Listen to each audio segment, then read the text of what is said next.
Let's move on. Educational uses of computer. As a student, what are some of the uses of the computer?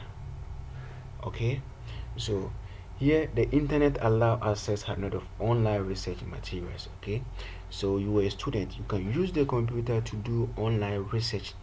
Okay, so you can also use it to correspond quickly about ongoing research. Okay, so here it means whenever there's a research topic, okay, you can easily use the computer to to do the research and compile it, and I mean use it for a purpose. Okay, so eases the process of analyzing research data. We have so many computer softwares that you can use to analyze a research data. Okay, and analyzing here means we can use the computer to formulate or to accumulate the research that you've done. Okay, so let's move on. Part of computer systems. The computer system have four main parts. Okay, we have the hardware, software, data, and user. Okay, so we are going to talk about the hardware.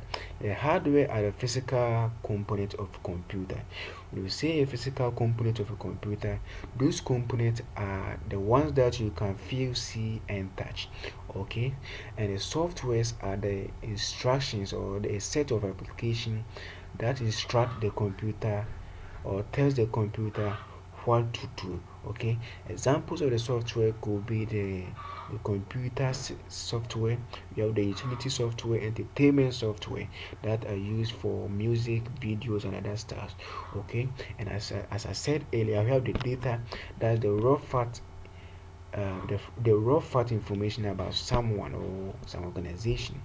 And one of the most vital thing in the computer system uh, is the user. Okay, without the user, the computer is cannot be functioning. Okay, you can still on the computer, but without the user, I think the computer will function. Okay, I don't think the computer will function. Okay, so let's move on. Part of the computer system, as I said earlier, we had a software set of instructions that made the computer to perform tasks. Okay, some of the tasks are all based on this computer software. So for any computer system to perform a task, it's based on the software. Okay, let's move on. Essential computer hardware. So with the hardware, we have a computer hardware device falls into one of the four categories. So under the hardware, you have the processor, memory input and output, and storage. So as we said earlier on, the processor helps to process information. Okay, and the memory here is one of the examples under the processor. Okay, and here is one of examples of the hardware. Okay, here we have the input and the output, and the last category of the computer hardware is the storage that stores the information. Okay, and the processing devices, as we said earlier, these are the devices, or these devices helps to process the information.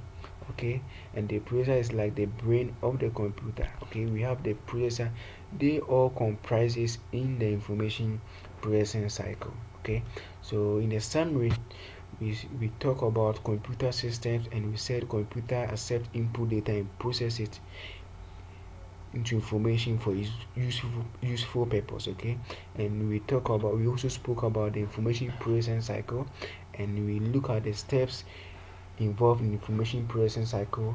We also spoke about the uses of computer. Okay, we spoke at the personal and home use of computer, and we we we, we saw that computer is not only meant for people without disabilities. It can be also used by people with disabilities, and we saw in a picture that there's a person in a wheelchair using the computer to do online shopping, also play games, listening to music. Okay, and we also spoke about the computer system, where we talk about uh, uh, um, uh, uh, the